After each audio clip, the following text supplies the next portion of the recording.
Mukjizat Nabi Muhammad saat membelah bulan benar-benar sangat menakjubkan.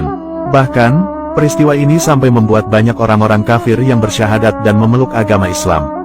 Terbelahnya bulan merupakan salah satu mukjizat agung Nabi Muhammad SAW. Kisah ini juga diabadikan dalam kitab suci Al-Quran. Allah Subhanahu wa Ta'ala berfirman, "Telah dekat datangnya saat itu dan telah terbelah bulan." Quran Surat Al-Qamar ayat 1. Dikisahkan, dahulu di zaman Nabi Muhammad hiduplah seorang raja di Syam yang bernama Habib bin Malik. Dia adalah penyembah berhala yang fanatik dan menentang serta membenci agama yang didakwahkan Rasulullah. Pada suatu hari, Abu Jahal menyurati Raja Habib bin Malik perihal Rasulullah. Surat itu membuatnya penasaran dan ingin bertemu dengan Nabi Muhammad. Ia lantas membalas surat itu dan berencana ingin berkunjung ke kota Makkah. Pada hari yang telah ditentukan, berangkatlah Raja Habib dengan 10.000 orang menuju ke Makkah. Sampainya di desa Abta dekat Makkah, sang raja mengirimkan utusan untuk memberitahu Abu Jahal bahwa dia telah tiba di perbatasan Makkah. Kemudian, kedatangan Raja Habib lantas disambut oleh Abu Jahal dan para pembesar kafir Quraisy. Raja Habib lalu bertanya kepada Abu Jahal, "Seperti apakah Muhammad itu?" Abu Jahal menjawab, "Sebaiknya Tuan tanyakan sendiri kepada Bani Hashim." Lalu, Raja Habib menanyakan kepada Bani Hashim perihal Nabi Muhammad. Kemudian, Bani Hashim menjawab, "Muhammad dahulu semasa kecil adalah anak yang dapat dipercaya, jujur, dan memiliki budi pekerti luhur. Namun sejak berusia 40 tahun, Muhammad mulai menyebarkan agama baru, lalu menghina dan menyepelekan Tuhan-Tuhan kami. Ia menyebarkan agama yang bertentangan dengan agama warisan nenek moyang kami." Setelah mendapat jawaban itu, Raja Habib makin penasaran dan ia lalu memerintahkan untuk menjemput Rasulullah dan memaksa bila ia tidak mau datang. Dengan menggunakan jubah merah dan sorban hitam, Rasulullah lantas datang bersama Abu Bakar dan Siti Khadijah. Sepanjang perjalanan, Siti Khadijah dan Abu Bakar menangis karena khawatir akan keselamatan Nabi Muhammad. Melihat hal itu, Nabi lantas bersabda, "Kalian jangan takut, kita serahkan semua urusan kepada Allah." Setibanya di desa Abtah, Nabi Muhammad disambut dengan ramah dan dipersilahkan duduk di kursi yang terbuat dari emas. Ketika Rasulullah duduk di kursi itu, memancarlah cahaya kemilau dari wajahnya yang berwibawa sehingga yang menyaksikannya tertegun dan kagum. Kemudian Raja Habib bertanya, "Wahai Muhammad, setiap nabi memiliki mukjizat, mukjizat apa yang engkau miliki?"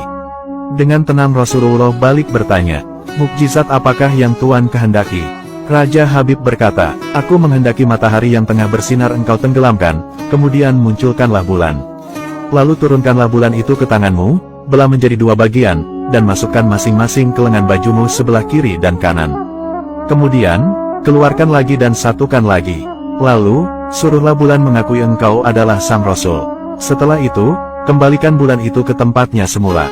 Jika engkau dapat melakukannya, maka aku akan beriman kepadamu dan mengakui kenabianmu." Mendengar tantangan itu, Abu Jahal merasa sangat gembira sekali karena menganggap pasti Rasulullah tidak dapat melakukannya. Dengan tegas dan yakin Rasulullah lalu menjawab, "Aku penuhi permintaan Tuan." Kemudian, Rasulullah berjalan ke arah Gunung Abi Kubaisi dan sholat 2 rakaat. Seusai sholat, beliau berdoa dengan menengadahkan tangan tinggi-tinggi agar permintaan Raja Habib terpenuhi. Tiba-tiba, turunlah 12.000 malaikat yang tidak diketahui siapapun. Lalu, berkatalah malaikat Jibril, "Wahai Rasulullah, Allah menyampaikan salam kepadamu." Allah berfirman, "Wahai kekasihku, janganlah engkau takut dan ragu.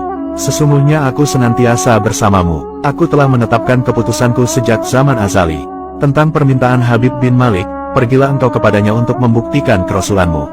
Sesungguhnya, Allah yang menjalankan matahari dan bulan serta mengganti siang dengan malam." Lalu, bergegaslah Rasulullah turun menjumpai orang kafir Quraisy. Sementara bias cahaya kenabian yang memantul dari wajahnya semakin bersinar. Ketika matahari hampir tenggelam, suasananya lantas menjadi remang-remang. Tak lama kemudian Rasulullah berdoa agar bulan segera terbit. Maka, terbitlah bulan dengan sinar yang benderang. Lalu, hanya dengan kedua jari Rasulullah lantas mengisyaratkan agar bulan itu turun kepadanya. Tiba-tiba, suasana jadi amat menegangkan ketika terdengar suara gemuruh yang dahsyat. Segumpal awan terlihat mengiringi turunnya bulan ke tangan Rasulullah. Setelah itu, beliau membelahnya menjadi 2 bagian, lalu beliau masukkan ke lengan baju kanan dan kiri. Tidak lama kemudian, beliau mengeluarkan potongan bulan itu dan menyatukannya kembali. Dengan sangat takjub orang-orang menyaksikan Rasulullah menggenggam bulan yang bersinar dengan indah dan cemerlang. Bersamaan dengan itu, bulan juga mengeluarkan suara berisi kalimat syahadat. Menyaksikan keajaiban